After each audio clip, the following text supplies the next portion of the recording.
Hey, it's Tom here and welcome back to the channel. Now, in this video, I want to give a bit of an update on a couple of previous videos that I have uploaded onto this YouTube channel called something along the lines of Is This Dotcom Bubble 2.0? And those first two videos were both looking at papers out of a value investing firm called AQR. AQR is a company run by Cliff Asness, who is a very successful investor, a fund manager, and subsequently a billionaire as well. And over the past couple of years, he's published some really interesting papers. I'm typically someone who likes to look at individual businesses, focus on individual companies and the valuation of those individual companies. But this one did really jump out at me for whatever reason. I just kind of find it interesting what's going on at a slightly higher level in the stock market, and whether what's going on today does relate somewhat or have some similarities to what's going on in the dot-com bubble, over 20 years ago now.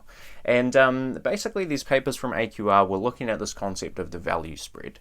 The value spread is basically taking the cheapest stocks in the stock market, I think in most cases the bottom decile or the bottom 10%, and looking at some basic multiples on those companies, whether it's a PE ratio or a price to book or whatever that multiple might be. They're kind of plotting how cheap that basket of stocks is relative to how expensive the top decile or top 10% of stocks are in the stock market on those same metrics. So if there is a big gap between the cheapest stocks in the market and the most expensive stocks in the market, that would be described in these papers as a large value spread. And if there was quite a narrow range in terms of valuation multiples, and the best, highest growth companies and so on were trading at actually not that high a multiple than the cheaper, slower growing or declining businesses, then that would be sort of a very tight, unusually tight perhaps, value spread.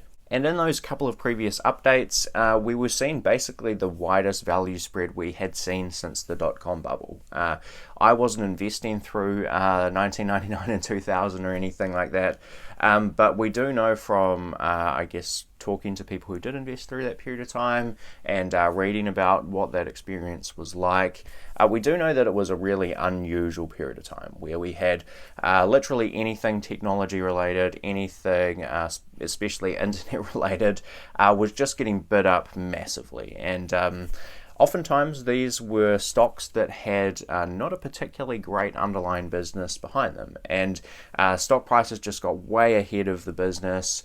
They were trading at huge valuations. You had actually pretty good, traditional businesses trading at exceptionally cheap prices, and there was just a big dislocation in the multiples that were put on these different companies. And sure, it caused a massive boom in 1999 and 2000 and so on, but it also caused a massive bust out the other side, where it was not uncommon to see a lot of these stocks down 90% or more.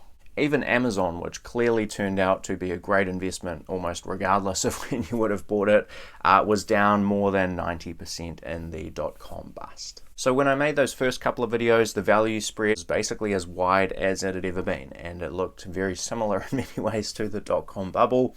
And I want to give a bit of an update on where that value spread stands today, because AQR have just released a very short update on where that sits, and I want to give you some of my thoughts on this whole equation. So in this video, I will give you what the current value spread looks like. Interestingly, it has compressed somewhat, and that's probably not particularly surprising if you've been following the stock market reasonably closely the last 6 months or a year. We know that a lot of really high growth technology companies have actually come down a lot recently, and the kind of underlying, more consistent value type companies, if you want to call them that, have definitely not been hit as hard. So I'll give you an update on where that spread stands today, but before we get into that, we do have a sponsor for this video, and today's sponsor is ShareSite. ShareSite is the application that I use to track my personal portfolio, as well as actually a couple of model portfolios you may have seen on the channel, including the Shameless Cloner portfolio. And the reason that I use ShareSite to track my portfolio is for a couple of different reasons. Firstly, it integrates with the brokers that I use. It automatically pulls in the trades that I make in the stock market and keeps my portfolio up to date in ShareSite. Importantly, it gives me all three sources of return, so it shows me capital gains, dividend income, and also currency fluctuations, which is particularly important if you are investing outside of your home country. And quite importantly for me at this time of year, having just come to the end of the financial year here in New Zealand, it also gives me a range of tax reports so that I can see what my taxable income is from my investments for the year. I can easily ship those reports off to my accountant, and really takes a lot of the hassle and stress out of trying to get your tax reporting ready each and every year around your portfolio. So if you're interested in checking out ShareSite, there is a free version which you can use forever, particularly if you have less than 10 stocks and don't need as in-depth tax reporting and so on. If you want to check that out, head to the link sharesite.com/investingwithtom. If you choose to go for one of the premium subscriptions, that link will also get you 4 months free off of an annual subscription. So thanks to ShareSite for sponsoring. That tool is genuinely fantastic. I use it a lot. So if you're interested in that offer, definitely go ahead and check that one out. Okay, so let's jump into this latest update from AQR. It's called That's It, That's the Update, because it is a very brief update from Cliff Asness, because it's literally just a graph. That is the entire article.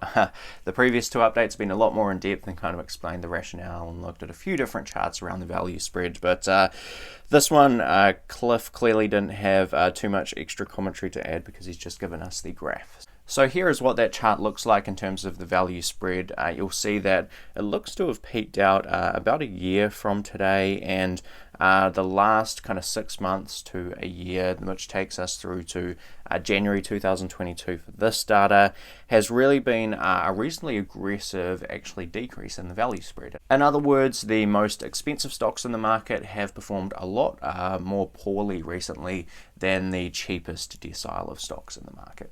But interestingly, if you look at that spread still relative to where it has sat throughout history, it is still very high. We're still in the 98th percentile in terms of the value spread, and we're basically in line now, even after a few declines here, with where that value spread sat at the absolute peak of the Dotcom Bubble in the late 90s and early 2000s.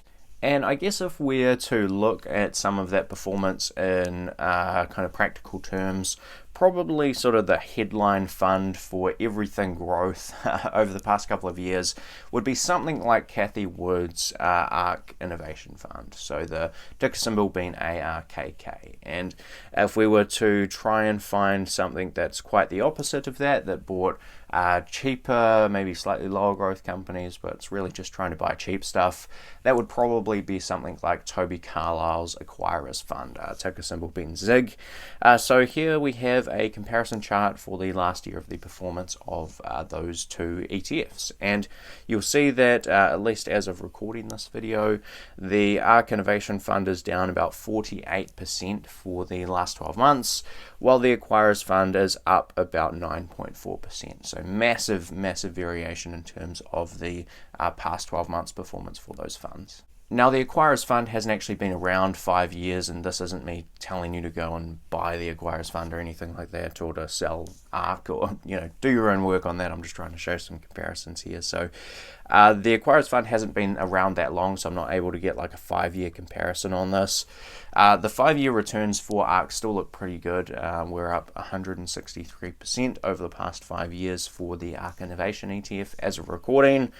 I mean, if you're cranking out 15% a year, you would expect about a double over 5 years. So that is definitely still quite respectable returns even after that big drawdown. But certainly the recent kind of performance at ARK has not been particularly good.